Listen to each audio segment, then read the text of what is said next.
Kalea was just 12 years old, a sweet, vibrant girl whose world was shattered by relentless bullying in middle school. Her mother, Ty, says it pushed her daughter to her breaking point. Thank you so much for joining us. Thank you for having me. You've been listening to what we've been talking about so far, right? Yes. And I'm sure you already know this is not an isolated event. This is the number 2 cause of death among young people, which is so tragic. And your daughter attempted suicide in March of 23, and miraculously she survived, but now she is in a vegetative state, correct? Correct. She's a total care, meaning she doesn't illustrate control of her body. And her father and I, along with the nurses, have to handle her day to day care. Now, you begin to notice changes in her demeanor, her personality, just kind of her experience of life in the 6th grade when she started middle school. What were the first warning signs that you saw? Much like the other mother said, I noticed her being more withdrawn.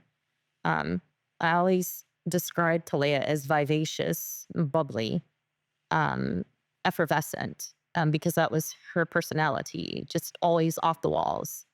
And when I would begin to pick her up, because I took her to school and I picked her up every day, and we would always discuss like how her days were. And it went from all of these anecdotes to I'm fine. It was okay. Um, she began to be really emotional. Just you could really see that she wasn't her happy, bubbly self. It was more angsty, melancholy, I would call it. And this is a dramatic change because I've seen pictures and some video and all, and the, talk about an electric smile. And I mean, this was a vibrant young child. So when you see the changes that you're describing, that's daylight and dark, right? I mean, this was a major shift. Absolutely. It was night and day. And that's what so like I said, I always questioned her, but I started to really dig a little deeper. Um, because we couldn't understand. Like my husband and I did everything that we could to make sure that she was able to live a life of comfort, that she was able to glean experiences that we never had for ourselves. We thought that we were doing everything that we could to give her that perfect suburban existence. And it comes with a little more than what we expected. Yeah, and a little more than what you expected took the form of a group of what we refer to as mean girls, which is a group of 5 or 6 girls that began to bully her, correct? Correct. And this was relentless. And what form did it take? They were calling her names, and they were really relentless about this. What were they calling her? What were they doing? So, and they began to make fun of her appearance. At first, it was her skin color, calling her black, talking about her picking cotton. Then they started talking about her being a man, um, talking about her mustache on her face. It was just like all of these things. And, we really bought into the whole kids will be kids. Sticks and stones will break your bones, but words will never hurt you. Well, if it's not true, then it doesn't matter. But for Kalea, it was all that mattered. Of course, at that age, I mean, you're sensitive about these things. But as I was talking with Assassina here, you didn't just hang back. You set up meetings. You talked to the school. You wrote letters. You talked to guidance counselors. You didn't just leave her out there twisting in the wind. You talked to the school. What kind of reaction did you get? Oh gosh. If I got a response at all, Dr. Phil, a lot of the emails that I sent went without a response. There was one that I sent specifically about a racist song being played in the classroom and talking about drinking grape Kool-Aid and a few other things that are stereotypical towards Black Americans. Um, I didn't receive any response back from that. When there was the incident where a teacher was present when my daughter was being harassed at her desk while she was doing her work, she's being called a roach, being called a man. And when the student asked where the roach was, the teacher actually pointed over at my student during that time. And at that time, I refused to return her to school until we had a conference. And I felt like that incident was adequately addressed. Um, the atmosphere was very much where teachers were a part of it, where they wanted to be cool kids. And so they would just sit back and let the classroom run itself instead of letting there be law and order, instead of there being correction. And they were just letting the kids do what they may. You see what I mean when I say society is not stepping up here? There are bullies that have been identified. They were identified by name. You knew who they were. They were identified to the school. At one point I believe it was in a letter, you said, what are you going to do if she were actually to kill herself? If this got to her so bad that she actually hurt herself or killed herself? How prophetic was that she actually did self-harm and attempt to take her own life? Was there any response to that letter? No. And the teacher who I wrote it to, so I wrote it to the teacher who was a part of the incident. I copied in the principal and the teachers. They have leaders in their groups. I copied in the lead, and nobody wrote me back. I did receive a call just letting me know that they weren't going to be able to address the situation specifically due to the time period within which it occurred in. But Dr. Phil, I wrote that letter from seventh grade me, remembering what it was like for me in middle school and experiencing some of those things and recognizing fully the mental health impact there. I didn't write it thinking that Kalea was suicidal. I didn't write it thinking that this could actually be a chapter in her story. I wrote it from the wounded child that still lives inside of me. Right. Well, we're going to talk about that, and we're also going to talk about why the family's nightmare is far from over next. Did you hear me moving around? You told her, hey.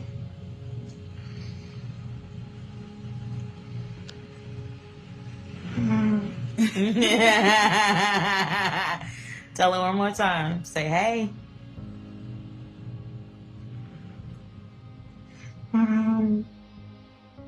Feeling the pinch of medication shortages and rising prices? Well, you're not alone. When the pharmacy shelves are empty, it's a scary place to be. Benjamin Franklin said it best: by failing to prepare, you are preparing to fail. Your health is too important to leave to chance. That's why you need Jace Case. Jace Case is your lifesaver, an emergency supply of essential prescription medications that you order before you need them. When life throws a curveball, be it supply chain hiccups, natural disasters, or a closed doctor's office, you won't be left scrambling. Having these vital medications on hand gives you control over your health. In today's unpredictable world, that peace of mind is priceless. Take control. Be prepared with Jace Case. Just go to jace.com and enter promo PHIL at checkout. That's promo code PHIL at jase.com to have the right meds on hand the moment you need them.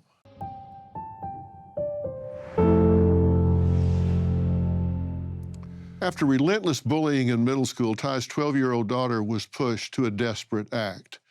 And again, I have two mothers here that if I was going to put together what a responsible parent should do in the face of a child presenting with depression, anxiety, loneliness, suicidal ideation, in the face of environmental problems in school, bullying, things like that, these two would be the poster moms. This would be what you do if you face that kind of situation. So I feel really frustrated here because I wish I had something I could say to you as to say, you should have done A, B, and C, and use you as a teaching tool for other moms. Or to say, look, you should have written a letter. Oh, you did. You should have called the school. Oh, you did. You should have gotten actively involved and stood shoulder to shoulder with your daughter. Oh, you did. I mean, you actually did the things that I would advise mothers to do. And my frustration here is, where are the adults in these situations? You've got a boyfriend that actually helps your daughter take her own life. Where are the adults in this school? I'll tell you where they are. They have a lawyer, a union that's telling them, you don't want to get involved in this because there could be liability. Well, there is liability because you're involved, whether you want to be constructively involved or passively involved, you are involved in this. They can't look the other way.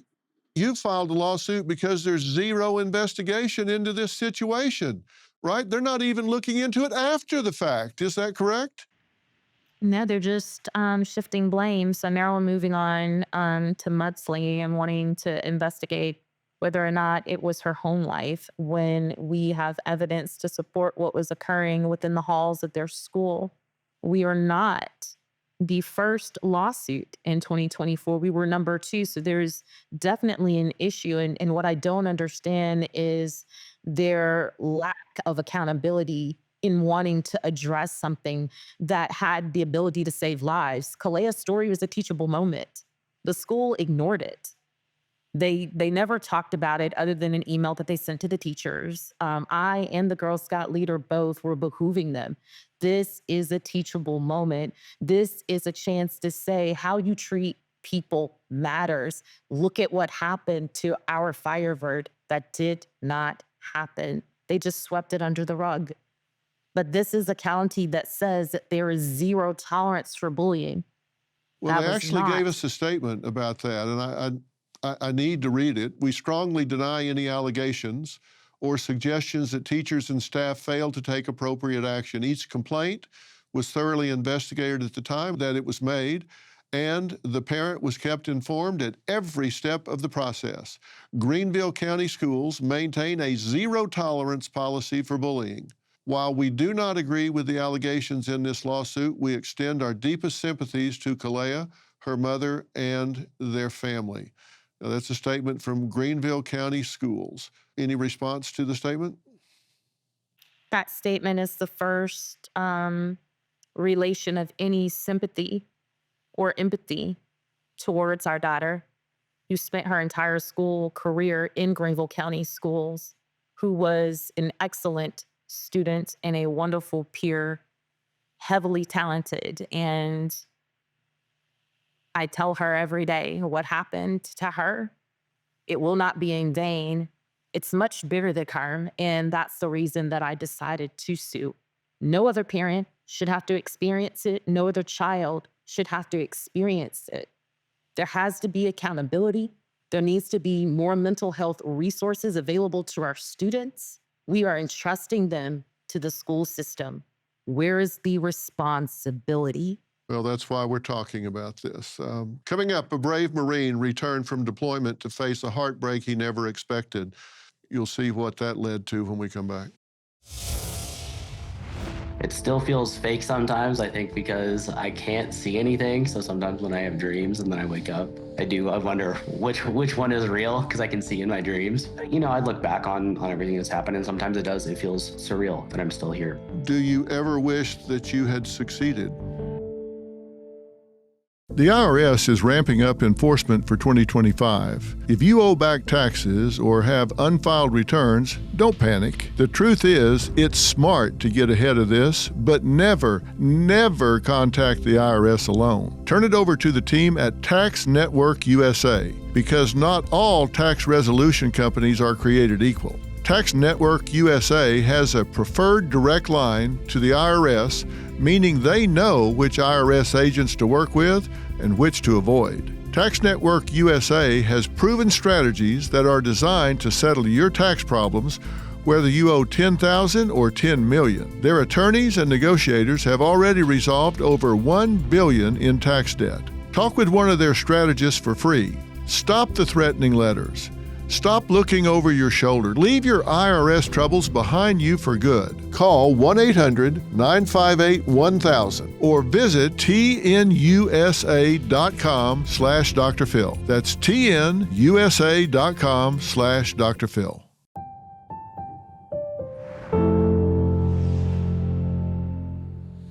My next guest, Zach, was a young Marine coming home from deployment to discover the end of his marriage. He spiraled into darkness, feeling no way out, and he shot himself in the head, but he survived. He is now blind. He's deaf in one ear. But in a sense, it was a tremendous wake-up call. Now, Zach, thank you for joining us tonight. Do you wake up in the mornings shocked that you're still here? It still feels fake sometimes, I think, because I can't see anything. So sometimes when I have dreams and then I wake up, I wonder which one is real because I can see in my dreams. But yeah, it's definitely, I look back on everything that's happened, and sometimes it feels surreal that I'm still here. But it's being able to talk about it in situations like this, where hopefully it'll keep someone else from going down that path, has been a new sense of purpose. Do you ever wish that you had succeeded? No. I've had periods where I struggled, and I would say even worse than I did leading up to my suicide attempt, because I was sober and I felt the full weight of it, and now had to come to terms with the fact of my life has changed forever and it's all my fault. This didn't happen from an accident. It was because I made the choice not to speak up. And in those times, I have reached the point where I've been suicidal, but I learned from my mistakes and realized that things can and will get better so long as I continued to choose to show up and do the work. And so I haven't felt that way. And, I mentioned when we were talking about Elise earlier that right at the end, she had an upturn in her mood and all, and you were that way just for a moment when you felt you had found a way out, right? You felt a sense of peace right at the end. You had found a way out, and it was over.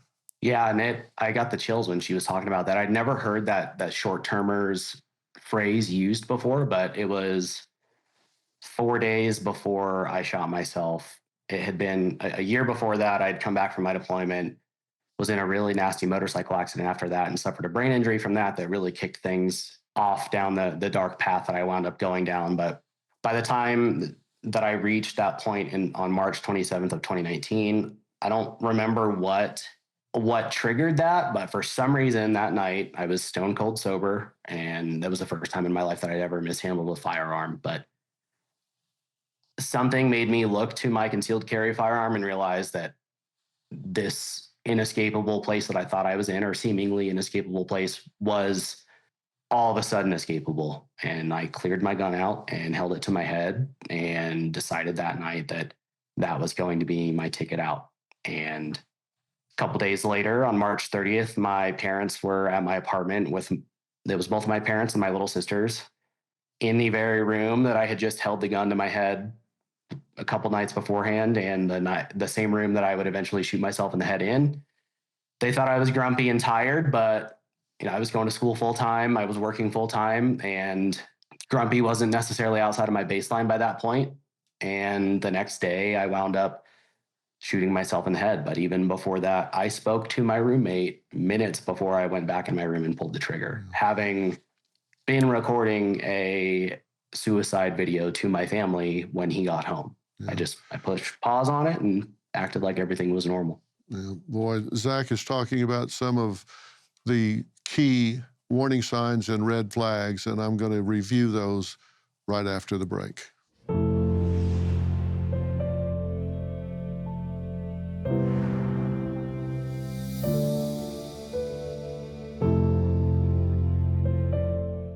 Struggling with foot, knee, or back pain? G-Defy shoes can change your life. G-Defy shoes are FTC approved to relieve pain caused by weight-bearing activities like walking, running, or prolonged standing.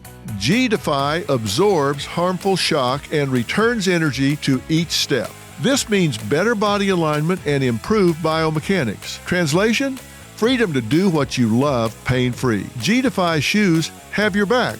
Literally. They're a game changer for seniors and veterans who deserve comfort and support. Here's the deal. You can try G-Defy risk-free with a 60-day trial. And right now, listeners of this podcast get an exclusive offer, 50% off orders of $120 or more. Just text Dr. Phil to 91888. That's right. Half off shoes designed to improve your quality of life. So take control of your life. Text Dr. Phil to 91888 or visit gdefy.com today. It's time to feel good again because you deserve it.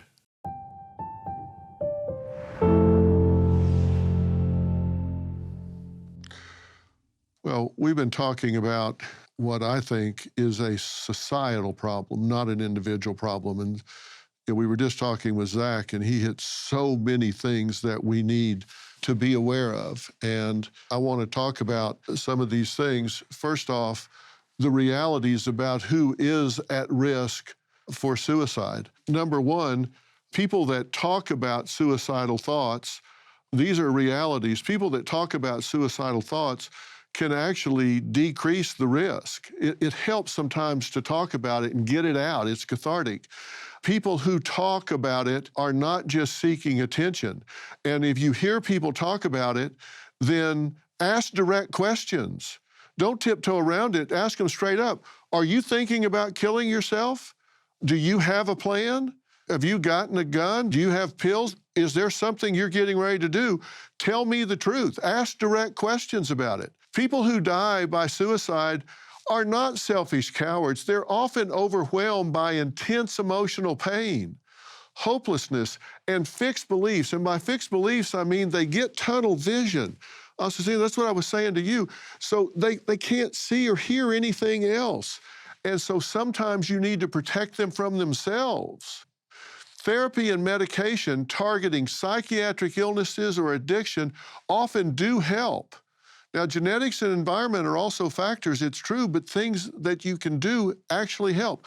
Limiting exposure to options can save lives. When they put up fences around bridges so people can't jump off, that does lower the number of people that do it. When guns are locked up and put in safes so people can't do it, that actually helps. And those at risk often do show red flags. Zach was just talking about that. And what are those red flags? These are just a few. Preoccupation with death or violence, radical changes in grooming, exhibiting high-risk behaviors. All of a sudden, they don't care they live or die, so they'll go out and do wild things. Acquiring a means to take one's own life, like they buy a firearm or they have poison around. Giving away prized possessions. I mean, I know this sounds obvious, but if things that they really love, they start giving those away. Radical mood swings. Making heartfelt goodbyes to key people in their lives. Directly telling people, I'm going to kill myself, or I wish I were dead, or I'm sorry I'm such a burden. An unexplainable upswing in mood or demeanor indicates a short-term attitude. Extreme withdrawal. All of these things add up to things you should see. Somebody giving you a sign. It's a cry for help.